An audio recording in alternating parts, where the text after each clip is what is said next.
আপনার হাতের মধ্যে তসবিহ সূরা বানাই দিয়ে রাখছে আল্লাহ। চায়নার তসবিহ সূরা লাগবে না, 100 টাকা 500 টাকা দিয়ে তসবিহ সূরা কিনা লাগবে না। 100 দানার তসবিহ, 500 দানার তসবিহ, 1000 দানার তসবিহ। এবছর হজে যাচ্ছি, আমার একজনে ফোন করে কয়, সরি আমি হজে চলে গেছি, আমার ওয়াইফের কাছে ফোন করে বলছে যে হুজুরে বললেন আমার জন্য একটা 500 দানার তসবিহ সূরা আনতে। আমার কাছে ফোন দিয়ে বলছে, আমি বললাম মক্কা শরীফে 500 দানার তসবিহ সূরা পাওয়া যায় না, আমার দৃষ্টিতে পড়ে নাই। অনেক জায়গায় বাংলাদেশে দেখা যায় 500 দানার, তার মানে এসে তসবিহ সূরা গনে। আমাদের দেশে অনেকে আছে তসবিহ সূরা টানতেছে, এদিক দিয়ে ফানো চাবাইতেছে, কথাও ঠিক আছে, আছে না নাই? মিয়া সাহেব দেখেন আল্লাহ তাআলা কত সুন্দর তসবিহ সূরা বানাই দিয়ে রাখছে হাতের মধ্যে। এক আঙ্গুলে কয়টা? আল্লাহু আকবার বলেন। পুরান হয়ে যায়? ছিঁড়ছে কারোটা? ছিঁড়ে যায় না তো, ছিঁড়ে যায় না, পড়েও যায় না।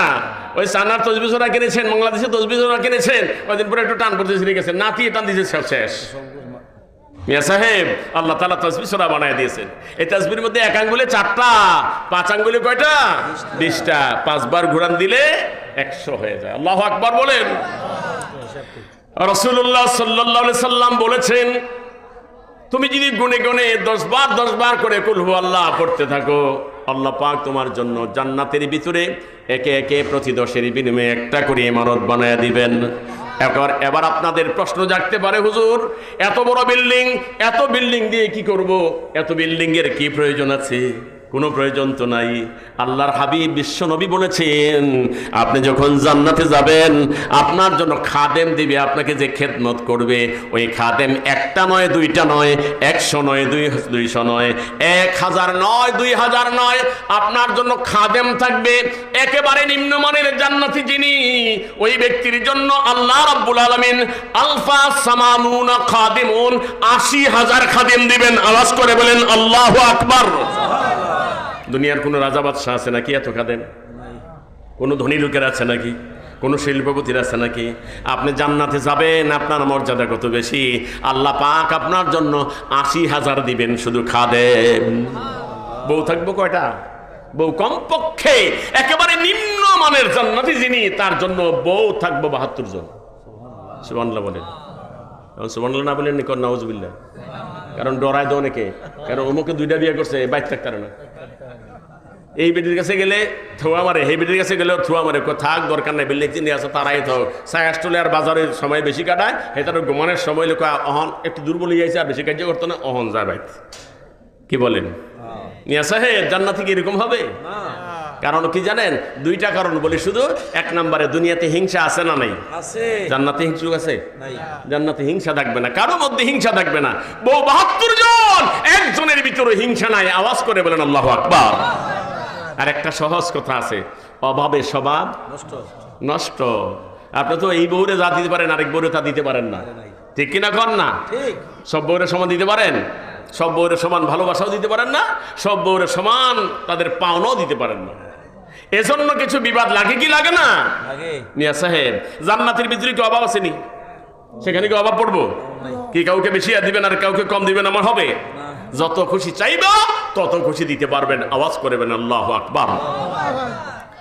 সুতরাং জান্নাতের ভিতরে কোনো হিংসা নাই, জান্নাতের ভিতরে কোনো রকমের বিদ্বেষ নাই, একজন আর একজনকে নিয়ে টানাটানি করবে না, সবাই সেখানে আপন আপন হয়ে থাকবে। এটা হলো আদনা আহলিল জান্নাহ, একেবারে নিম্নমানের জান্নাতির জন্য 72টা স্ত্রী থাকবে। আর যারা নাকি উচ্চমানের জান্নাতি হবে, কত হাজার কত লক্ষ স্ত্রী আল্লাহ পাক দিবেন, এটা আল্লাহ ছাড়া আর কেউ জানে না। সুতরাং আপনি সেখানে গেলে বিল্ডিং এ থাকার মানুষের অভাব পড়বে না। শুধু এখানেই শেষ নয়, এরপরে আসেন দেখি সপ্তাহে 7 দিন। বলেন কয়দিন? সপ্তাহে 7 দিন। দুনিয়াতে যদি মেহমান আসে, তাইলে মানুষেরা কি করে? মেহমান আসলে পরে চেহারা কালো করে ফেলে। অনেক মেহমান আছে না, আসলে চেহারা কালো করে ফেলে না? এখানে আবার একটা ব্যাপার আছে, শ্বশুর বাড়ি থেকে যদি শালি আসে, শালা শালি যদি আসে, শালার বউ যদি আসে, শালির জামাই যদি আসে, কোনো অসুবিধা নাই, আনন্দের শেষ নাই। থাকেন কয়েকদিন থাকেন, বড় কাতল মাছ, বড় লাল রুই মাছ, বড় রাতা, কি আনে কি আনে না, গরুর গোস্ত, খাসির গোস্ত, অভাব নাই, খা ইচ্ছা মতো খা, যা খাইতে পারো। আনন্দ বেশি না কম? বেশি। কিন্তু যদি বোন আসে, বোন আর বোন জামাই যদি আসে, চেহারা কালো হয়ে যায়।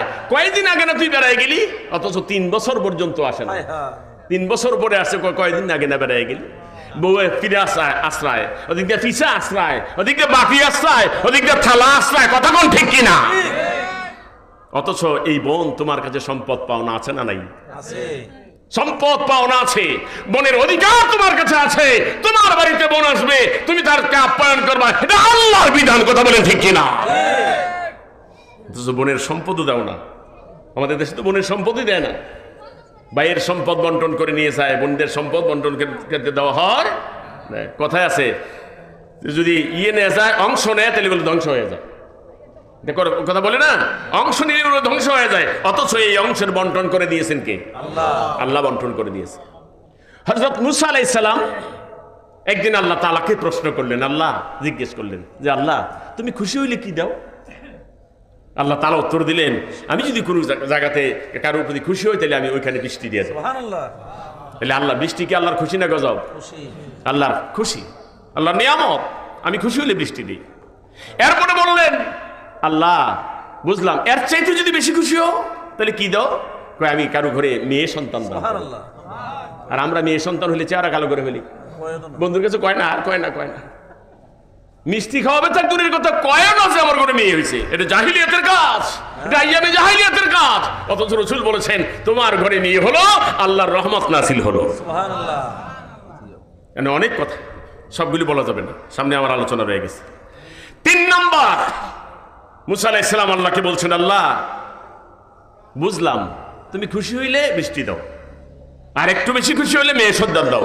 যদি চূড়ান্ত পর্যায়ের খুশি হও তাহলে কি দাও?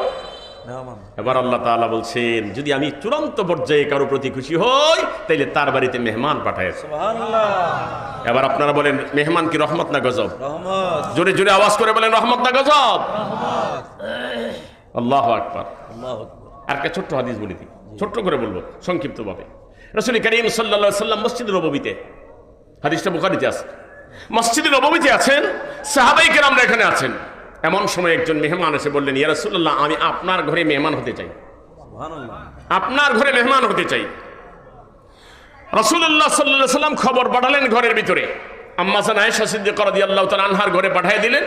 বললেন, আয়েশা মেহমান আসছে, কিছু খাবার আসেনি? তো হুজুর কিচ্ছু খাবার নাই ঘরে। আল্লাহু আকবার বলে। আল্লাহু আকবার।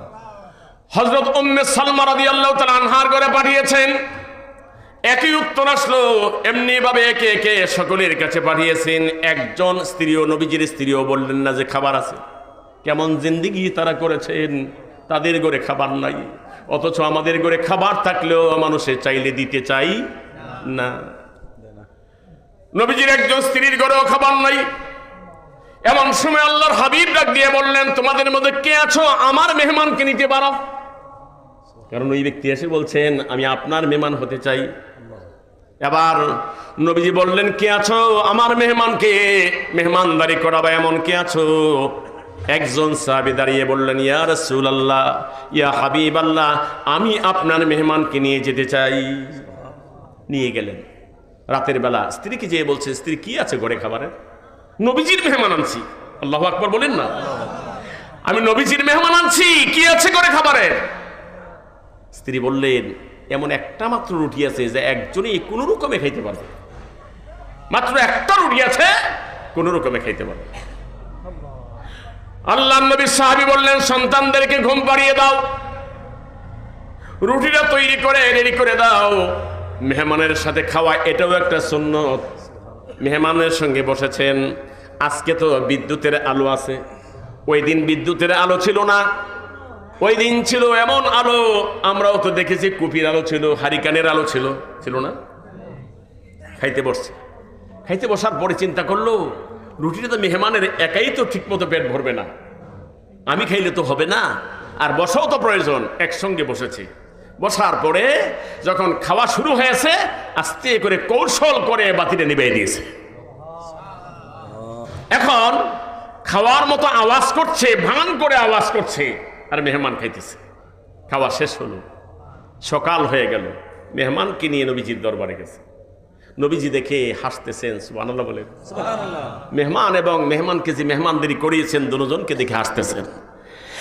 সাহাবায়ে কেরাম জিজ্ঞেস করলেন, ইয়া রাসূলুল্লাহ, ইয়া হাবিবাল্লাহ, আজকে এমন ভাবে আপনি হাসতেছেন, কোনোদিন তো আর এমন ভাবে হাসতে দেখি নাই। কেন হুজুর আপনি এমন ভাবে হাসতেছেন?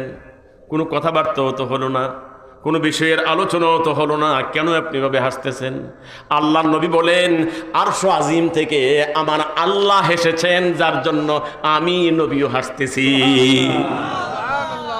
ব্যাপারটা কি হুজুর খুলে বলেন।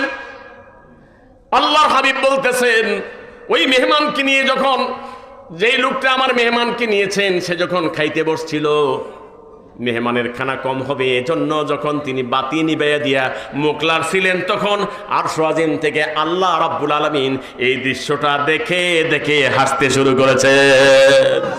আল্লাহ আল্লাহ আল্লাহ আল্লাহ আল্লাহ রাব্বুল আলামিন হাসেন, এজন্য আমি হাসছি।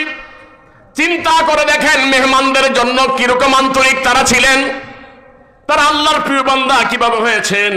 আপনার আমার বাড়িতে মেহমান আসলে চেহারা কেন কালো করে ফেলি, চোখ কেন কপালে উঠায় ফেলি? না না, ঘরে যা আছে তা দিয়ে মেহমানদারি করবেন, এটাই তো হলো নবীর সুন্নাত। আমার ভাইরা, আমার বাবাজিরা, মেহমানদারি দুনিয়াতে আমরা করতে চাই না। জান্নাতে যারা যাবে সেখানে অভাব থাকবে না। যে কথা বলতেছিলাম, এত বিল্ডিং এর কি প্রয়োজন হবে আপনার? হাসরের ময়দানে যখন আমাদেরকে ঘোষণা দিবেন জান্নাতে যাওয়ার জন্য, জান্নাতে চলে যাব, সপ্তাহে 7 দিন। বলেন কয়দিন? 7 দিন। প্রতিদিন আপনার বাড়িতে মেহমান আসবে, প্রতিদিন আপনার বাড়িতে মেহমান আসবে, প্রতিটা দিন আপনার বাড়িতে মেহমান আসবে। একজন নয়, দুইজন নয়, হাজার হাজার, লক্ষ লক্ষ, কোটি কোটি মেহমান আসবে। কোনো কষ্ট আপনার হবে না, আনন্দ আনন্দ আর আনন্দে আপনি সময় কাটাবেন। বলেন আল্লাহু আকবার। বলবেন হুজুর আপনার বাড়িতে, আমার বাড়িতে শুধু আসবো, আমি কি যাব না? প্রশ্ন থাকতে পারে না? আপনিও যাবেন। এখানের দিনগুলির মতো এরকম দিন না, সেখানের দিন অনেক বড় হবে। হাদিসে আসছে, এখানের 1000 দিন আর জান্নাতের 1 দিন হবে সমান। 1000 দিন, 365 দিন 1 বছর না, এটা তো 3 বছর। 3 বছরের তো উপরে। আল্লাহু আকবার বলেন না? তাহলে 3 বছরের সমান হবে 1 দিন। বেড়াইতে অসুবিধা হবে? এখানে অনেক কথা ছিল, সেখানে আর যাই না, আমাকে এই সূরার উপরে কথা বলতে হবে। তাইলে বেশি করে বিল্ডিং এর দরকার আছে না নাই? এখানে কি ওয়াজ পাইলেন আপনি? এখান থেকে কি ওয়াজ নিলেন আজকে? 1 নাম্বার হলো, একবার কুল হুয়াল্লাহ সূরা পড়লে কি পাওয়া যায়? পড়বেন তো? হাঁটতে হাঁটতে পড়তে পারবেন না? মসজিদে যাচ্ছেন পড়তে পারবেন না? উজু করে মসজিদের দিকে যাচ্ছেন, বাসে ভাবনা পাইবেন না? বাসের দিকে তাকায়েন না? আপনি হাঁটতেছেন আর পড়তে থাকেন কুল হুয়াল্লাহু আহাদ পড়েন। আপনি মসজিদে যে গেছেন, একামত দিতে সুন্নত পড়ে বসে আছেন, এদিক সেদিক তাকাচ্ছেন, কত রকমের ভাবনা ভাবছেন, কিচ্ছু দরকার নাই। আপনি বসে বসে কুল হুয়াল্লাহ সূরা পড়েন। 1 বার পড়েছেন 10 পারা সমান সওয়াব। 3 বার পড়েছেন পুরা কোরআন শরীফ তেলাওয়াত করার সমান সওয়াব পাবেন। আর 10 বার পড়েছেন, জান্নাতি বিল্ডিং হয়ে গেছে। সহজ ওয়াজ হলো না কঠিন ওয়াজ হলো? রিস্কায় বসে বসে পারবেন না? আমার মা বোনেরা, তারা বাড়তে বাড়তে পারবে না, করতে করতে পারবে না, রান্না করতে করতে পারবে না। ওয়াজটা দিবেন তাদের কাছে। এই ওয়াজ শুধু কেবল আমি আপনাদের কাছে করে দিয়েছি এমনটাই নয়, এই ওয়াজ আপনি আপনার বউর কাছে করবেন। পারবেন না? দেখেন আবার গিয়ে ওয়াজ শুরু করে দিলে কয় আজকে মৌলবীগিরি করতে আসছো, না মুন্সিগিরি করতে আসছো। এটা বলে ফেলতে পারে, কারণ আপনি হয়তো অন্য সময় তার সঙ্গে ভালো আচরণ করেন না, এজন্য বউর সঙ্গে ভালো আচরণ করবেন। বউর সঙ্গে শুধু কেবল, বউকে শুধু কেবল কামলা বানাইয়া রাখবেন না, তার সঙ্গে ভালো আচরণ করাও দরকার আছে না নাই? সে আপনার ভালোবাসার পাত্র, তার সঙ্গে সুন্দর আচরণ করবেন।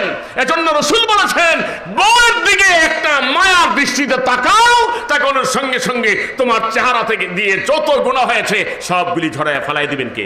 আল্লাহ। আল্লাহু আকবার বলেন। হাত মিলেন বউর লুঙ্গে না? এটা পারা যায় না, বেয়ানের লুঙ্গে পারা যায়। এখানে সেখানে গেলে বেয়ানের লুঙ্গে হাত মিলানো যায়। বেয়ান দেখলে তো আর কোনো কথা নেই, হাত বেড়াই দিছে, লম্বা করে বেড়াই দিছে। আছে না নাই? আমাদের দেশে এরকম আছে না নাই? বউর লুঙ্গে হাত মিলে শরম লাগে।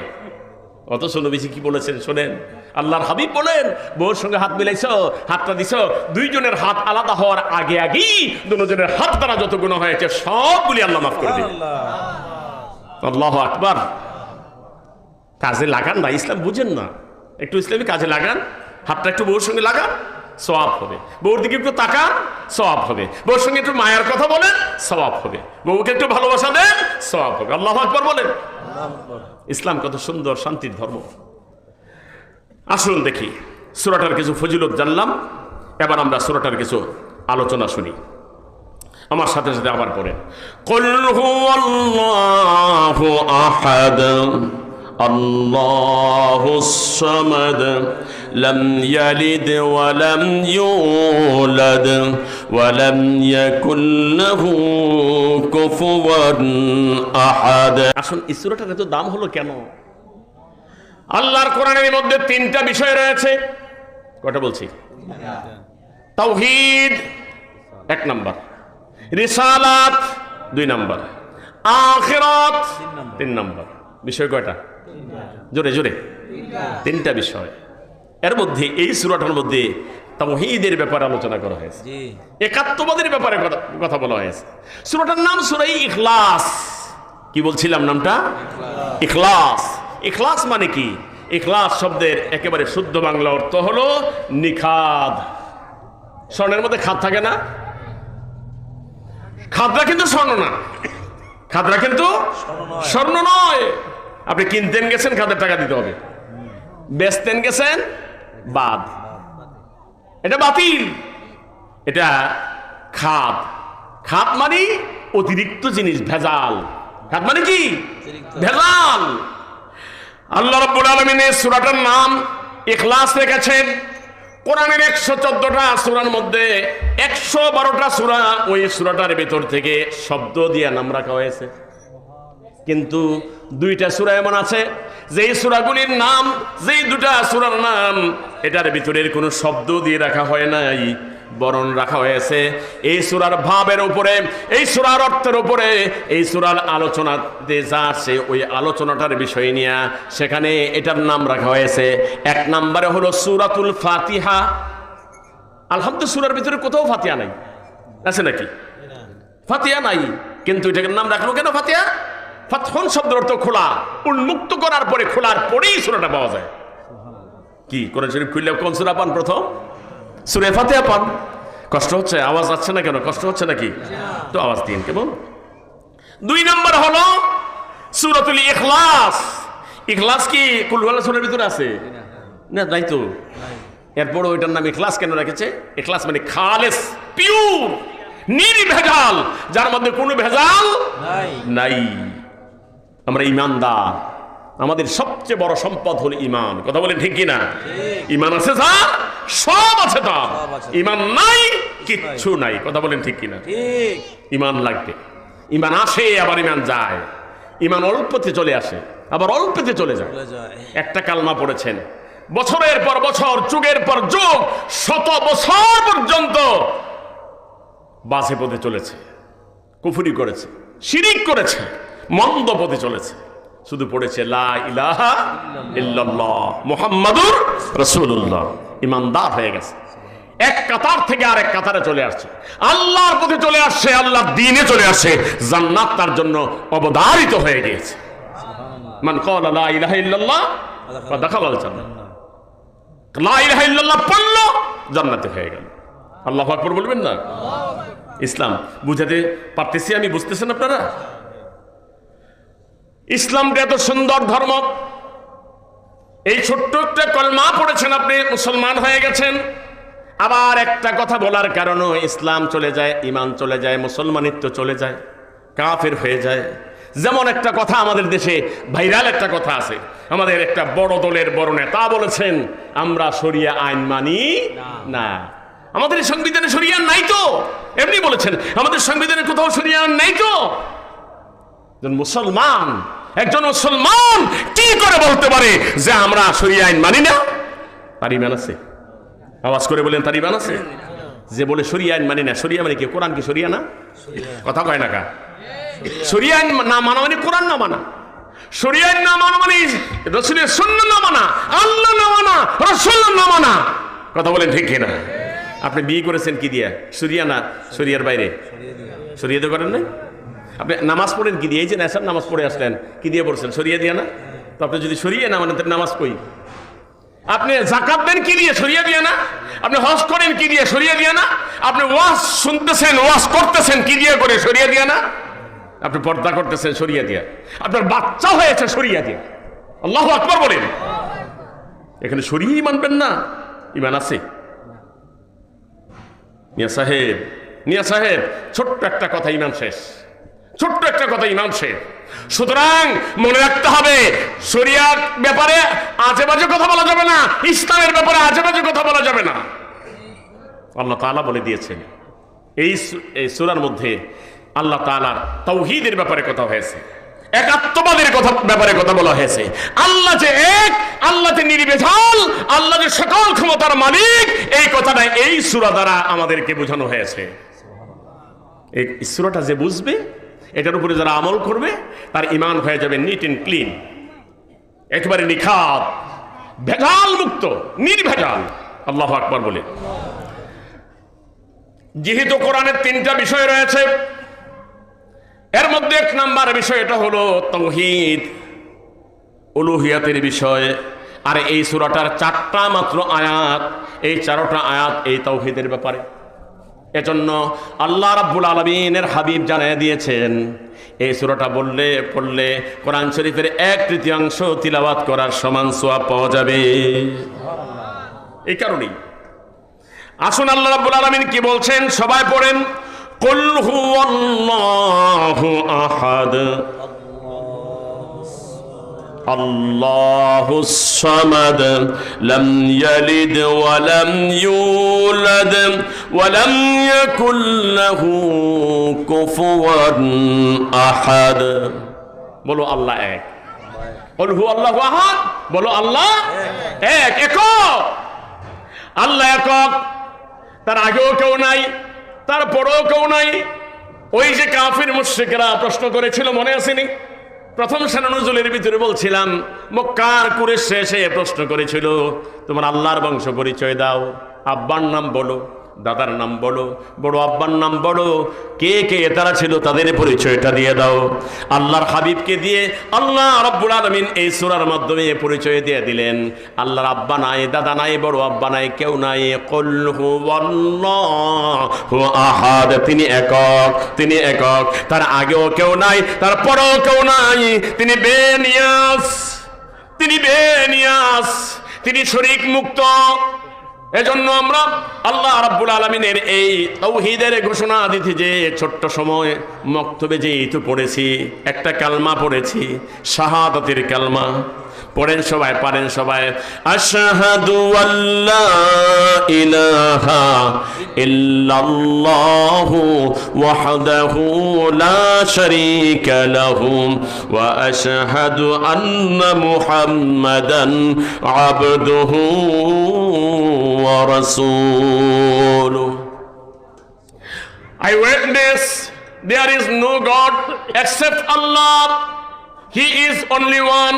He has no share. আমি সাক্ষ্য দিচ্ছি যে আল্লাহ ছাড়া আর কোনো মাবুদ নাই, তিনি একক, তার সঙ্গে আর কোনো শরীক নাই। সুতরাং যারা এই সূরা বুঝবে তারা আল্লাহর সঙ্গে আর কাউকে শরীক বানাবে না। আল্লাহর সঙ্গে শরীক বানানো বড় গুনাহ। কবিরা গুনার মধ্যে 100টা কবিরা গুনাহ বাছাই করা হয়েছে, বাছাই করে একটা বই লেখা হয়েছে। এর মধ্যে 100 কবিরা গুনার মধ্যে সবচেয়ে বড় কবিরা গুনাহ যেটা, শ্রেষ্ঠ কবিরা গুনাহ যেটা, সেটা হলো আল্লাহ পাকের সঙ্গে শরীক করা। এটা মারাত্মক গুনাহ, এটা সবচেয়ে বড় গুনাহ যে আল্লাহর সঙ্গে শরীক করলো। তার ব্যাপারে আল্লাহ রাব্বুল আলামিন বলে দিয়েছেন, জেনে রাখো এটা এত বড় গুনাহ।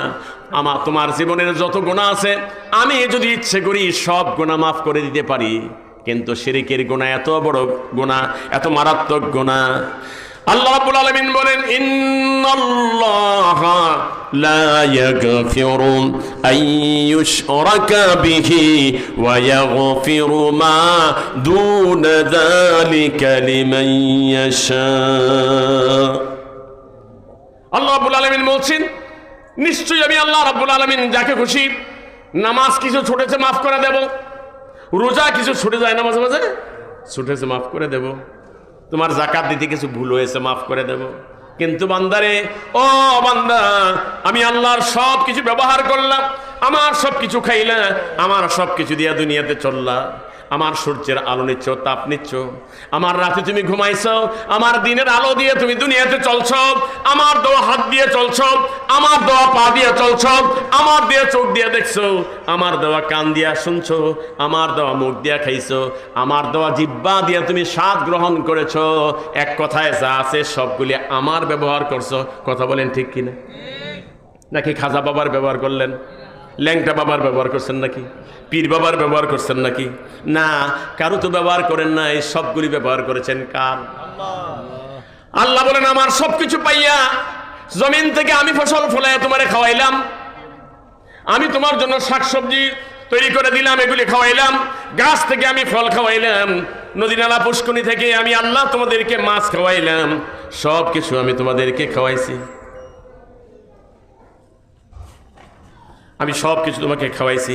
এত কিছু খাওয়ানোর পরে, এত কিছু দেওয়ার পরে আমি আল্লাহর সামনে তোমরা আমার গোলামি না করে অন্যের গোলামি করো, আমার আইন না মেনে অন্যের আইন মানো। কথা কোন ঠিক কিনা?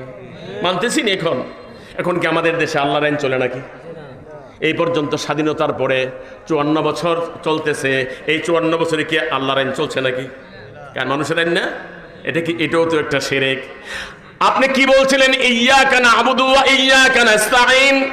আপনি কানে ধরে মসজিদে যাইয়া নিজের হাত নিজে বাইধা আল্লাহর কাছে বলছিলেন, ইয়্যাকা না'বুদু ওয়া ইয়্যাকা নাস্তাঈন, ও আল্লাহ, আমি তোমারই শুধু আইন মানবো আর তোমার কাছেই কিছু চাইবো। কিন্তু আইন আল্লাহর কাছে কথা আল্লাহর মানবো, মসজিদে যাইয়া সেখানে কানে হাত দিয়া, হাত বাইদা, নাকে খত দিয়া, সেজদা দিয়া বলে আসছেন, আসার পরে আইন চলে কি আল্লাহর না মানুষের? জোরে জোরে জোরে কার চলে? এটা তো শিরক, এটার নাম তো শিরক। সুতরাং এখন আর সেই শিরক আমরা করতে চাই? জোরে জোরে করবেন, করতে চাই না? আমরা করতে চাই না। আল্লাহ কোরআনের বিধান যারা কায়েম করবে তাদেরকে নিয়ে আমরা সংসদে যেতে চাই। কথা বলেন ঠিক কিনা? আল্লাহ কোরআনের বিধান যারা কায়েম করবে তাদেরকে আমরা ভোট দেব, তাদের পেছনে আমরা সময় দেব, তাদের পেছনে আমরা শ্রম দেব। রাজি আছিনি? যুবকরা, তোমরা এই দেশকে ইসলামের দেশ বানাও। যদি আল্লাহর পক্ষে, কোরআনের পক্ষে যদি তুমি ময়দানে কাজ করো, খালিদ বিন ওয়ালিদের সঙ্গে তুমি জান্নাতি হয়ে যাবা, হাসান হোসেন রাদিয়াল্লাহু তাআলা আনহুমার সঙ্গে জান্নাতি হয়ে যাবা, সালাউদ্দিন আইয়ুবীর সঙ্গে তোমরা জান্নাতি হয়ে যাবা। আল্লাহ কবুল করুক, আমিন। আসুন না আল্লাহর আইন প্রতিষ্ঠিত করি। এই কথাটাই আপনি বলছেন, আল্লাহ ছাড়া আর কারো আইন মানবো? জোরে বলেন, আল্লাহ ছাড়া আর কারো আইন মানবো? আল্লাহ ছাড়া আর কারো আইন মানবো না। এটাই তো আল্লাহ আপনার কাছে চায়। সুতরাং আমরা এই কথাটাই বলেছি, কুল হুয়াল্লাহু আহাদ। বলো আল্লাহ এক, একক।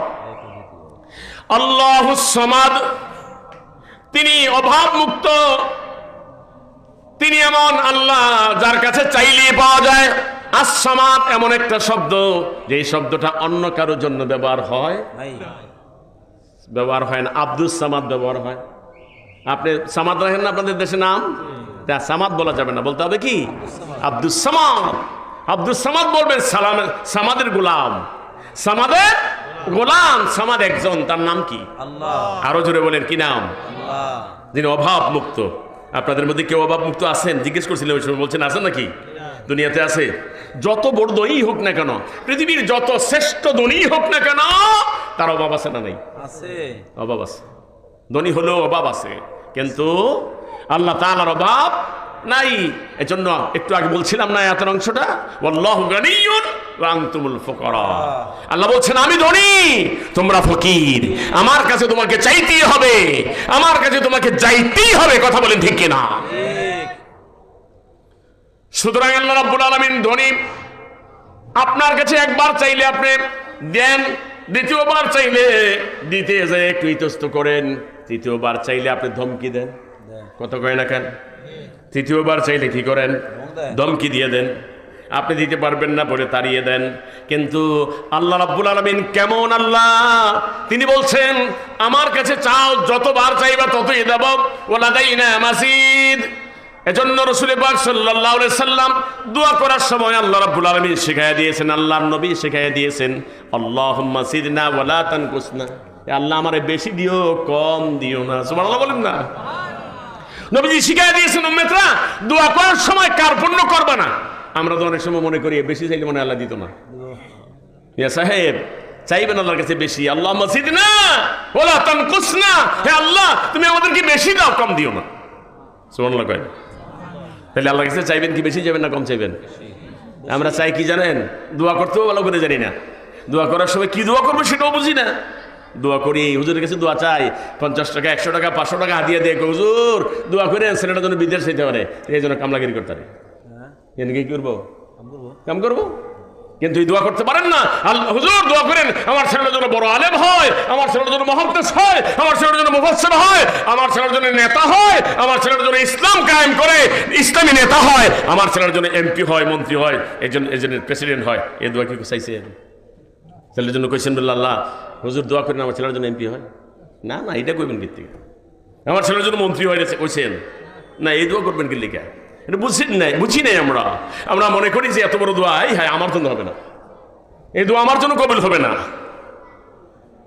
এজন্য ছোট্ট একটা কথা বলি, কাবা শরীফের মধ্যে একজন ইমাম আছেন, ওনার সঙ্গে আমার দেখা হয়েছে। কালো, সব ইমাম সাদা, একজন আছে কালো। ওই ইমাম সাহেব বলছিলেন যে আমি আমার মায়ের বদদোয়ার কারণে হয়েছি, কাবা শরীফের ইমাম হয়েছি। মায়ের বদদোয়ার কারণে। বদদোয়া কি এত বড় অধিকার নাকি? জিজ্ঞেস করলো বদদোয়ার কারণে কেমনে? আমি বড় দুষ্ট আসলাম। কথা ভালো করে খেয়াল করবেন, আমি বড় দুষ্ট আসলাম। এত দুষ্টামি করতাম, আমি মারাত্মক ধরনের দুষ্টামি করতাম ছোট সময়। আমার দুষ্টামির কারণে আমার মা রাগান্বিত হইয়া কষ্ট পাইয়া আমার লেগে দোয়া করতো, আল্লাহ আমার ছেলেটারে তুমি কাবা শরীফের ইমাম বানাই দাও। তার মানে তাইলে তার দুষ্টামিটা কমবে। কাবা শরীফের ইমাম বানাই দিলে দুষ্টামিটা কমবে। গত বছর উনি অসুস্থ হয়ে গেছেন, মারাত্মক অসুস্থ হয়েছিলেন উনি, আলহামদুলিল্লাহ এখন বেঁচে আছে। এখন ওনের জন্য মা বারবার দোয়া করতেছে, আল্লাহ আমার ছেলেটারে কাবা করে ইমাম বানাই দাও। এখন রাগ হইয়া সেটা দোয়া করছে। দেখেন, রাগ হইয়াও যদি মা দোয়া করে, বাবা দোয়া করে, কবুল করেন কে? আল্লাহ কবুল করে ফেলেন। মা বাবার দোয়া ফিরে যায় না। ওই ইমাম সাহেব বলতেছেন আমার মা দোয়া করেছেন, কোন কালো ইমাম কাবা করে নেয় না, কিন্তু আমাকে কালো ইমাম হওয়ার পরও আমাকে নিয়ে গেছে। উনি এখন ইমামতি করছেন, বেঁচে আছেন, এখনো বেঁচে আছেন। এমন না যে এটা গল্প বলছি, বাস্তব কথা বলছি। সুতরাং আপনি আপনার সন্তানের জন্য দোয়া করবেন। ছোট দোয়া কেন করেন? ছেলেকে হাফেজ বানানোর জন্য দোয়া করেন, আলেম বানানোর জন্য দোয়া করেন, চেয়ারম্যান হওয়ার জন্য দোয়া করেন, এমপি হওয়ার জন্য দোয়া করেন, মন্ত্রী হওয়ার জন্য দোয়া করেন, ইসলামের ঝান্ডা, কোরআনের ঝান্ডাকে উঁচু করে রেখে নেতৃত্ব দেওয়ার জন্য দোয়া করেন। পারবেন না ইনশাআল্লাহ? এটা করেন। বড় দোয়া করবেন, ছোট দোয়া করবেন। আল্লাহ কবুল করুক, আমিন বলে। চাইবেন কার কাছে? আল্লাহ দেওয়ার জন্য বসে আছেন। দুনিয়ার সবার কাছে চাইলে রাগ হয়, আল্লাহর কাছে কয়, আল্লাহ কয় আমার কাছে না চাইলে আমি রাখি। আল্লাহু আকবার। আল্লাহ রাব্বুল আলামিনের হাবিব বলেছেন, আল্লাহর কোন বান্দা যখন আল্লাহর কাছে না চায় তখন আল্লাহ সেই বান্দার প্রতি রাগান্বিত হয়ে যায়। আর যখন আল্লাহর বান্দা আল্লাহর কাছে বারবার চায়, আল্লাহ রাব্বুল আলামিন সেই বান্দার প্রতি বেশি খুশি হয়ে যায়। চাইবেন। আমি চাইয়া মজা পাইছি। ইব্রাহিম আলাইহিস সালাম বুড়ো অবস্থা আল্লাহর কাছে চাইছে, রব্বি হাবলি মিনাস সালিহিন। 80 বছরের উপরে হয়ে গেছে, 86 বছর হয়ে গেছে। 86 বছরে বুড়া না জোয়ান? কথা কয় না কা? বুড়া হয় না জোয়ান হয়। 86 বছরে আল্লাহর কাছে চেয়েছেন, আল্লাহ আমাকে একটা নেককার সন্তান দাও। একটা ছেলেও আমার হয় নাই, বউ 2টা ঘরে আছে, একটা ছেলেও হয় নাই, আমার একটা সন্তান দাও। এখন আল্লাহ রাব্বুল আলামিনের কাছে চাওয়ার পরে আল্লাহ রাব্বুল আলামিন জবাব দেয়, রব্বি হাবলি মিনাস সালিহিন ফাবাশশারনাহু বিগুলামিন হালিম। নাও ইব্রাহিম, আমি তোমাকে একটা নেককার সহনশীল সন্তান দান করে দিলাম। হযরত জাকারিয়া আলাইহিস সালাম বুড়ো হয়ে গেছেন। এমন বুড়ো হয়েছে, আমার দিকে তাকান, হাড্ডি দিয়ে গোস্ত দিয়ে একসঙ্গে লেগে গেছে। হাড্ডি আর গোস্ত, চামড়া একসঙ্গে লেগে গেছে, মজ্জাটি পর্যন্ত শুকিয়ে গেছে জাকারিয়া আলাইহিস সালামের। বউ একটা বন্দা। বউটা কি? বন্দা বুঝেননি? বানজা। বন্দা একটা স্ত্রী ঘরে বুড়া হতে হতে চুল পেকে গেছে, দাড়ি পেকে গেছে, মজ্জা পর্যন্ত, হাড্ডির ভিতরের মজ্জা পর্যন্ত শুকিয়ে গেছে। এমন সময় আল্লাহর কাছে দোয়া করছে, রব্বি হাবলি মিন লাদুনকা যুররিয়াতান তাইয়্যিবা সুবহানাল্লাহ ইন্নাকা সামিউদ দুআ। হে আল্লাহ, তুমি আমাকে একটা সন্তান দাও, তুমি তো দোয়া শোনো। ইন্নাকা সামিউদ দুআ, তুমি তো দোয়া শোনো। বুড়ো অবস্থায়, জোয়ান না বুড়া? বুড়া। আল্লাহ তাআলা দোয়া কবুল করেছেন, বুড়ো অবস্থায় আল্লাহ তাকে সন্তান দান করেছেন। সুবহানাল্লাহ, আল্লাহু আকবার বলেন। দোয়া করবেন আল্লাহর কাছে, চাইবেন আল্লাহর কাছে। ওয়াজ কি সহজ হইল? যা মনে চায় চাইবেন, হালাল তরিকায় যা চাইবেন আল্লাহ দিয়ে দিবেন। এই হাদিসটাও শোনায় দিই, মুমিনের দোয়া একটাও বাদ যায় না। আমাদের একটা অভ্যাস হলো, হুজুর কত দোয়াই করে কবুল হয় না। এই কথা বলার অভ্যাস আমাদের আছে না নাই? সাবধান, এই কথা বলবেন না। রাসূলুল্লাহ সাল্লাল্লাহু আলাইহি ওয়াসাল্লাম বলেছেন, মুমিনের কোনো দোয়া বাদ যায় না। আল্লাহর হাবিব বলেন, মুমিন যত দোয়া করে সব দোয়া কবুল হয়ে যায়। আল্লাহর কাছে যা চায় আল্লাহ রাব্বুল আলামিন সব দোয়া কবুল করেন। তবে রেজাল্ট আসে তিন প্রকারে। রেজাল্ট তিন প্রকারে আসে। এক নাম্বার হলো, দোয়া করেছেন কবুল হয়েছে, সঙ্গে সঙ্গে আপনাকে রেজাল্ট দিয়ে দিয়েছে, এটা সঙ্গে সঙ্গে আপনি রেজাল্ট পেয়ে গেছেন। আরেকটা হলো, দোয়া করেছেন কবুল হয়েছে, এখন আপনাকে রেজাল্ট দিবে না, রেজাল্ট পাইতে যাইয়ে সেটা 1 বছর দেরি হইতে পারে, 10 বছর দেরি হতে পারে, 20 বছর, 30 বছর, 40 বছর দেরিও হইতে পারে। দোয়া করেছিলেন ধনী হওয়ার জন্য, দোয়া করেছিলেন সম্পদ পাওয়ার জন্য, দোয়া করেছিলেন বাড়ি পাওয়ার জন্য, দোয়া করেছিলেন বিল্ডিং পাওয়ার জন্য। আপনি নিজে জোয়ান থাকতে দোয়া করেছেন, নিজের যৌবন যায় বৃদ্ধ হয়ে গেছেন। বৃদ্ধ হওয়ার পরে দেখা গেছে আপনার ছেলে বড় হয়েছে, ছেলেরে বিদেশ পাঠাইছেন, লক্ষ লক্ষ টাকা, কোটি কোটি টাকা আপনার ছেলে পাঠাইছে। যে দোয়া আপনি 40 বছর আগে করেছিলেন, 40 বছর পরে ওইটার বাস্তবায়ন হয়েছে, কবুল হয়েছে, তখন রেজাল্ট পেয়েছেন, এখন না তখন রেজাল্ট পেয়েছেন। আরেকটা হলো, দোয়া করবেন কবুল হবে, কিন্তু দুনিয়া আপনাকে দিবে না, এটা রেজাল্ট থেকে যাবে পরকালের জন্য, আপনি পরকালে পেয়েছেন। কত বুঝতে পারছি? সুতরাং আল্লাহ রাব্বুল আলামিন বলছেন, আল্লাহুস সামাদ। আল্লাহ বলেন তিনি হয়েছেন সামাদ, যার কাছে চাইলেই পাওয়া যায়, চাইলেই পাওয়া যায়, চাইলেই পাওয়া যায়। কোনোদিন ফিরিয়ে দেয়? কোনোদিন ফিরিয়ে দেয়? আল্লাহর কাছে চাইলে আল্লাহ বলে না, আমার অভাব লাগছে, এবার আর দাম দিতাম না, না খাইয়া তোরা থাক। আল্লাহ এমন কথা বলে না, আমার অভাব লাগছে, এবার আর বাংলাদেশের কাঁঠাল গাছে কাঁঠাল দেব না, এবার আর আম গাছে আম দেব না, এই কথা আল্লাহ পাক বলেন না। আল্লাহ বলেন যে ঠিক আছে, তোমরা যেহেতু চাইছো, তোমাদের প্রয়োজন, তোমরা চাইলেও দেই, অনেক কিছু আছে, না চাইলেও দিয়ে দেই। চাইয়ে কটা নিতে পারবো আমরা? তিনি কাছে চাইলেও দেয়, না চাইলেও দেয়, এই জন্য তিনি আস-সামাদ বলেন। তার নাম কি? আস-সামাদ। 3 নম্বর আয়াত হলো, লাম ইয়ালিদ ওয়া লাম ইউলাদ। প্রশ্ন করেছিলেন আল্লাহর আব্বার নাম কি, মনে আছে নি?